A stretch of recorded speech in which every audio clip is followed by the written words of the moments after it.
그런데 너희는 이르기를 주의 길이 공평하지 아니하다 하는도다. 이스라엘 족속아 들을지어다. 내 길이 어찌 공평하지 아니하냐? 너희 길이 공평하지 아니한 것이 아니냐? 만일 의인이 그 공의를 떠나 죄악을 행하고 그로 말미암아 죽으면 그 행한 죄악으로 말미암아 죽는 것이요, 만일 악인이 그 행한 악을 떠나 정의와 공의를 행하면 그 영혼을 보존하리라. 그가 스스로 헤아리고 그 행한 모든 죄악에서 돌이켜 떠났으니 반드시 살고 죽지 아니하리라. 그런데 이스라엘 족속은 이르기를 주의 길이 공평하지 아니하다 하는도다. 이스라엘 족속아 나의 길이 어찌 공평하지 아니하냐? 너희 길이 공평하지 아니한 것 아니냐? 주 여호와의 말씀이니라.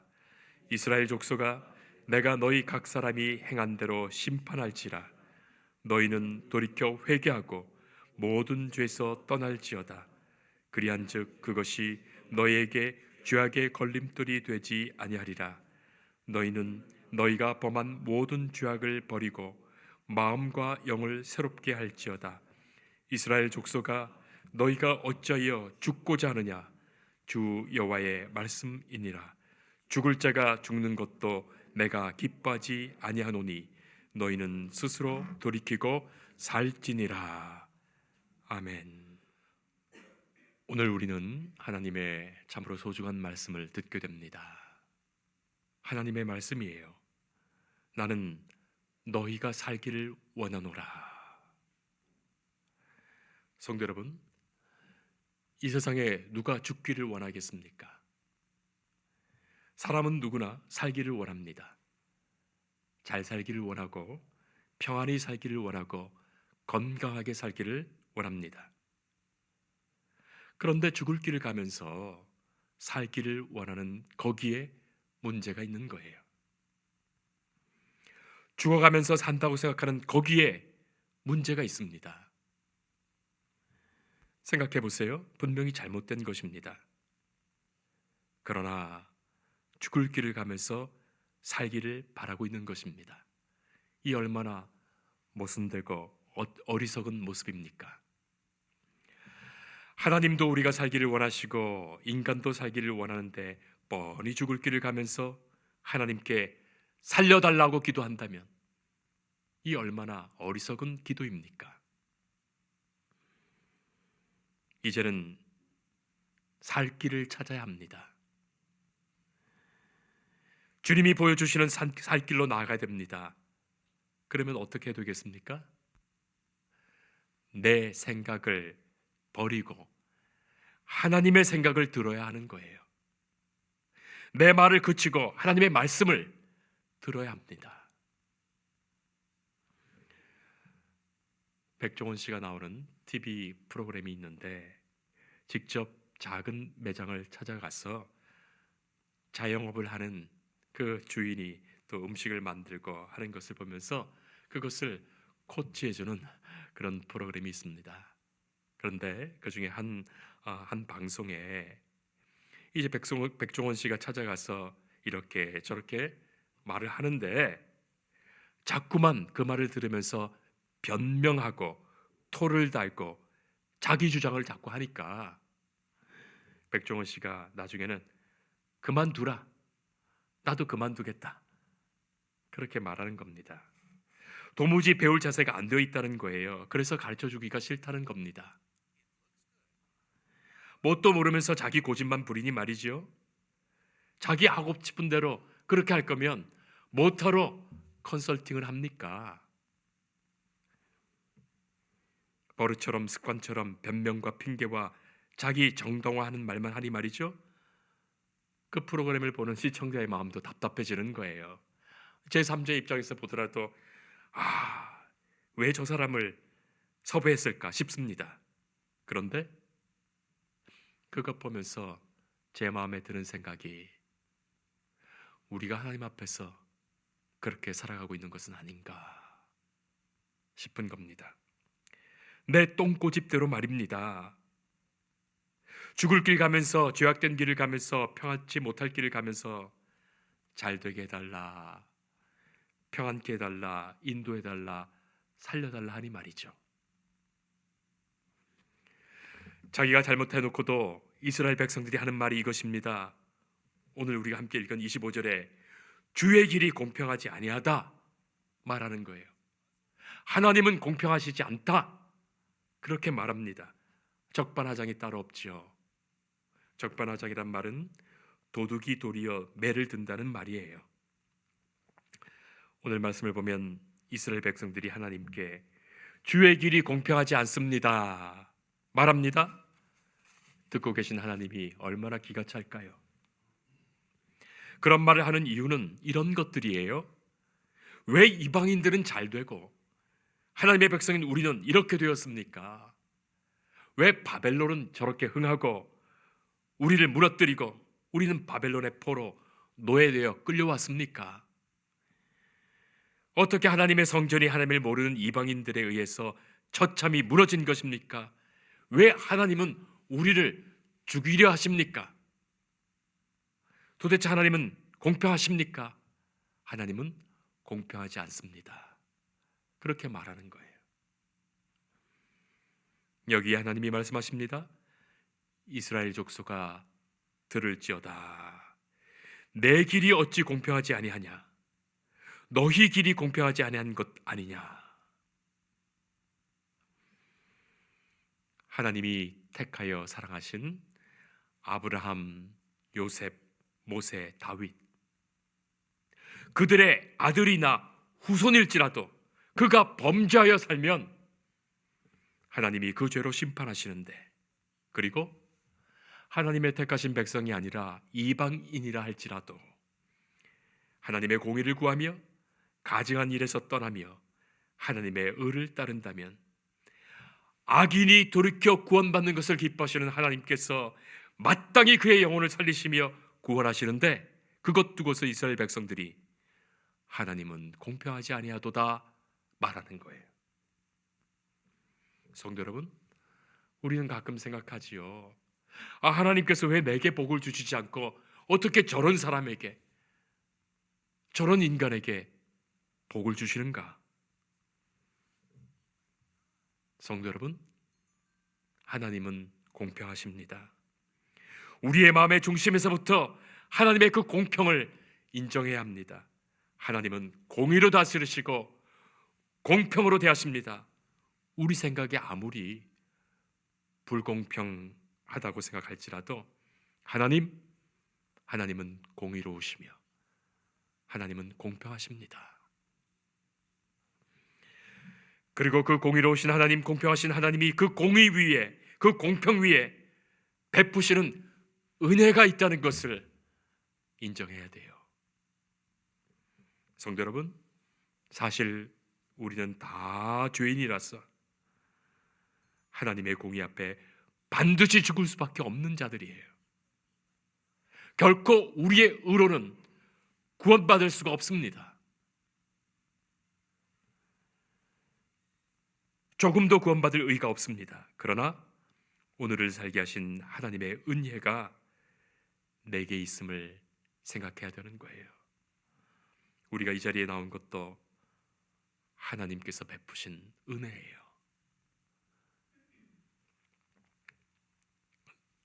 신약성경 누가복음 7장에 보면 한 여인이 예수님 앞에 나와서 자신의 가장 소중한 그 향유 옥합을 다 깨뜨려 예수님의 발에 부어드립니다.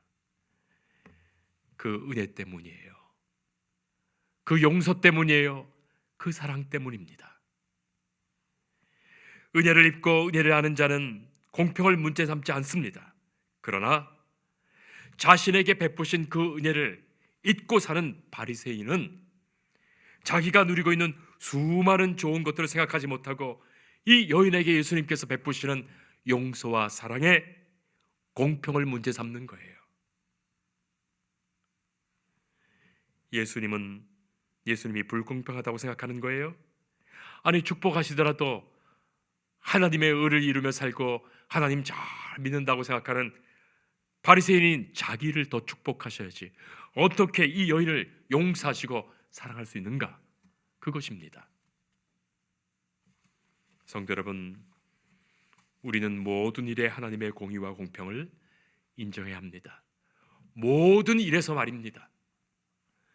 그리고 오늘을 살게 하시는 하나님의 은혜가 내게 있음을 생각해야 합니다.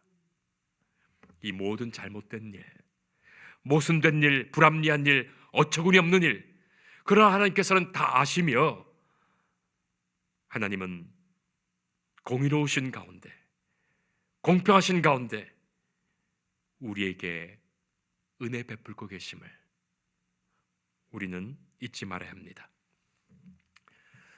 우리가 잘 알고 있는 송명희 시인은 어렸을 때부터 의사의 실수로 어렸을 때부터 뇌성마비 장애인으로 태어나게 된 거예요. 뇌성마비 장애인으로 평생을 살지만 그가 지은 시들은 얼마나 아름다운지요. 그의 아름다운 시의 노래가 이것입니다.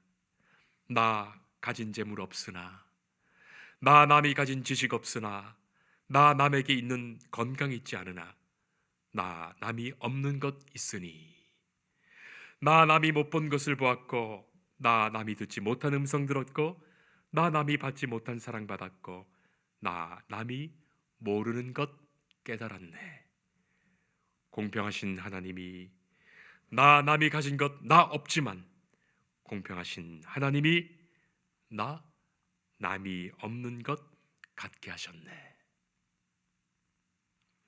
성도 여러분, 우리 인간은 환경이 만든 작품이 아닙니다. 우리는 때로 언제나 내게 주어진 환경과 상황을 탓하지만 근본적으로는 인간의 환경과 상황은 인간을 만드는 것이 아니에요. 독립적이고 자유한 인간의 영혼은 결코 환경의 산물이 아닙니다. 물론 좋은 환경이, 좋은 상황이 모든 것을 유리하게 하고 영향을 미치지만 인간은 그 상황으로 만들어지는 것이 아니에요. 인간은 똑같은 상황에서도, 똑같은 여건에서도, 똑같이 살더라도 각자가 다 다른 사람으로 살아가는 거예요. 마치 무슨 공장에서 물건 찍어내듯이 똑같이 되는 것 아닙니다. 교육이란 것도 그런 것이죠. 교육, 아무리 잘 가르친다고 변하는 것 아니에요.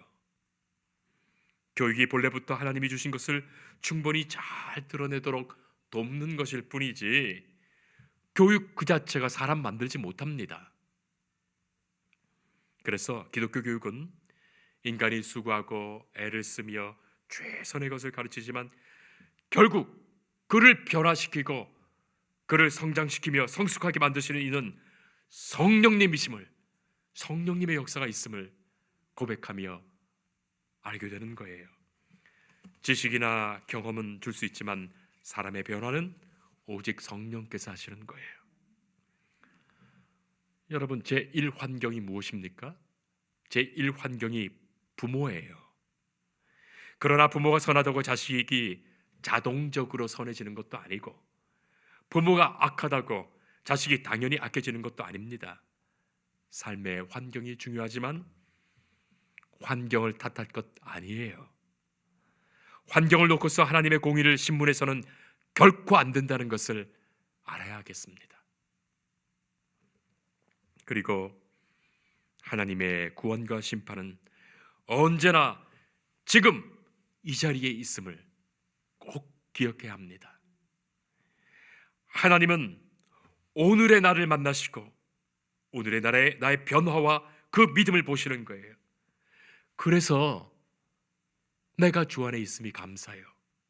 내가 이렇듯 주님 앞에 나와 예배드리고 찬송하며 주님께 기도하고 주님의 말씀을 들음이 하나님의 은총이요, 하나님의 용서요, 하나님의 구원입니다. 이것이 은혜예요. 하나님은 과거를 묻지 않으십니다. 이것이 은혜예요. 반대로 과거에 아무리 선하게 살았고 말씀으로 살았고 믿음으로 살았다 하더라도 오늘 불의하게 산다면 그것으로 심판받습니다. 과거의 의가 공로가 되어서 오늘의 의를 상쇄하지 않습니다. 과거는 아무런 상관이 없는 거예요. 모든 일이 합력하여 오늘의 지금의 이 선을 이루는 거예요. 오늘의 지금의 이 공의와 구원을 생각하며 이 시간 베풀어 주시는 하나님의 은총과 은혜를 생각하며 오늘의 구원을 우리가 이루며 사는 거예요. 제가 건 목사님은 당신은 절대로 앞으로는 중매하시지 않으시겠다 그러셔서 아니 왜 그러시냐 여쭈었더니 그 옛날 결혼 중매를 했는데 그 사람이 자기를 찾아와서 지금 원망하더랍니다. 성도 여러분, 사람이 어떻게 미래를 압니까? 둘이 지금 서로 사귀면서 지금 서로 조화를 이루며 서로의 책임을 지면서 현재의 행복을 이루며 사는 것이지 도대체 누구를 원망하며 탓한단 말입니까? 이스라엘 백성들이 그랬던 것 아닙니까? 그들이 광야에 머물면서 모세를 보면서 했던 말이 그것이에요. 네가 어찌하여 우리를 애굽에서 인도했는가? 원망은 하나님의 공의를 생각하지 못하게 합니다. 하나님의 공의를 생각할 때 진실해지고 하나님의 은혜를 생각할 때 감사하게 되는 거예요. 어떤 이유에서든지 혹시라도 불평과 원망이 솟아난다면 영혼이 병들기 시작한 거예요. 원망의 마음이 들거든 어서 속히 기도해야 합니다. 그때가 기도해야 될 때입니다. 믿음의 사람은 언제나 감사하며 찬양하며 살아갈 뿐이에요. 오래전에 한 집사님이 제게 상담을 하시면서 하셨던 말씀이 기억납니다. 어떤 직장에 자기가 꼭 들어가는 상황인데 거기에 이력서도 냈고 여러 가지 그렇게 해서 자기가 꼭 그 직장에 들어갈 수 있도록 그렇게 되어 있었던 상황이었는데 그 직장에 자기가 들어가지 못하고 다른 친구가 들어갔다는 거예요. 그래서 이분은 다른 직장을 다니면서 10년 동안이나 내내 불평했다는 거예요. 그 자리에 내가 들어갈 수 있었는데 그때 내가 들어갔었어야 하는데 그때 그게 뭐가 좀 문제가 생겨가지고 내가 못 들어갔단 말인가. 그리고 지금 있는 직장을 10년 동안 다니면서도 불평했다는 거예요. 그런데 자기 대신 들어갔던 그 사람이 크게 실수를 해서 감옥에 가는 일이 생겼습니다. 그때서야 내가 거기 있었더라도 그렇게 했을 것이고 나도 감옥에 들어갔을 텐데. 지금 있는 이 자리를 감사하지 못하고 살아온 지난 시간들이 얼마나 후회가 되는지 말입니다. 그리고 깨닫게 된 것이 내게 주어진 이 현실이 최선의 것이다. 하나님께 감사하게 되었다는 거예요. 지금 이 자리에 하나님의 공의가 있고 지금 이 자리에 하나님의 은혜가 있다는 것을 깨닫게 된 것입니다. 성도 여러분, 원망하는 죄가 참으로 큰 죄입니다. 원망에는 자기의 교만이 들어있고 하나님을 향한 불신이 들어있기 때문이에요. 내가 가난하든 잘났든 못났든 내 지금의 상황과 형편을 생각하면 결코 좋을 것이 없더라도 이렇게 오늘 예수님을 믿고 예수님의 말씀을 사모하며 하나님께 예배하는 사람 되게 하신 은혜 주신 것 스스로 헤아리면서 자신의 영혼을 보존할 것입니다. 31절 말씀 보면 너희가 범한 모든 죄악을 버리고 마음과 영을 새롭게 할지어다. 이스라엘 족속아 너희가 어찌하여 죽고자 하느냐. 환경은 그대로이지만 물질적인 육체적인 모든 상황은 그대로이지만 내 영혼은 언제나 자유로운 것, 내 마음은 자유로운 것, 그 자유한 마음으로 억지로 환경을 바꾸려 노력하지 말고 또 그것 바꾸어지지 않는다고 불평하지 말고 자신의 마음과 영혼을 새롭게 하라. 그는 위대한 그리스도인의 마음으로 살게 될 것입니다. 바로 그 마음으로 살아갈 때 하나님께서는 그의 모든 상황을 바꾸어 주시는 거예요. 형통하게 하시며 복을 주십니다. 사람의 마음에 하나님이 주시는 이 평안 없이는 백약이 소용없어요. 다른 것 아무리 많은들 무슨 소용이 있습니까? 평소에 늘 건강하시고 아무런 문제가 없던 분이 있어요. 제 가까운 분입니다. 건강검진하면 하나도 문제 될 것 없고 늘 건강하게 건강검진에 좋은 결과가 나타납니다. 늘 건강에 자신 있게 생각하고 그렇게 살아갑니다. 그런데 그 사람도 며칠간 스트레스로 너무너무 괴로워하면서 보내게 되는데 혈관이 막혀버리고 119에 실려간 거예요. 많은 의사들이 그런 말을 해요. 건강하게 살려면 적당한 운동도 필요하고 적당한 좋은 음식도 필요하지만 마음의 평안이 그 건강을 75% 이상 지켜준다는 거예요. 상황이 문제가 아닙니다.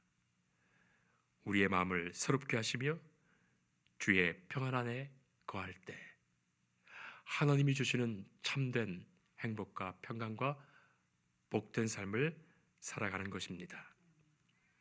하나님은 죽는 자의 죽는 것도 기뻐하지 않으세요.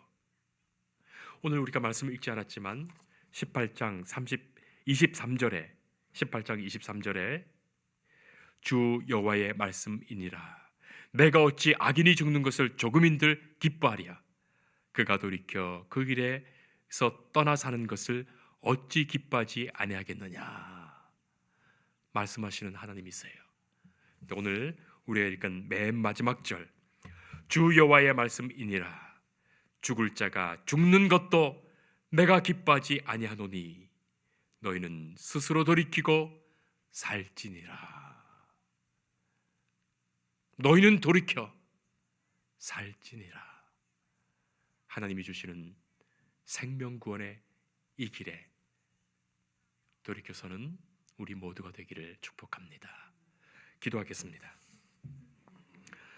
의로우신 하나님, 공평하신 하나님, 내게 주신 모든 것을 하나님의 공의와 공평 안에서 주를 인정하며 베푸신 그 은혜를 생각하며 주께 감사하며 살아가게 하옵소서. 욕심, 시기, 질투, 원망에서 돌이키게 하시고 그 자유한 마음에서 하나님께 감사하며 오늘의 구원을 기뻐하며 살아가게 하옵소서. 주님이 내게 베푸신 은혜가 참으로 큽니다. 그 은혜에 보답하는 마음에서 살아가도록 인도하옵소서. 주의 말씀이 인도하시는 그 말씀의 길로 오늘도 걸어가게 하옵소서. 예수님 이름으로 기도합니다. 아멘.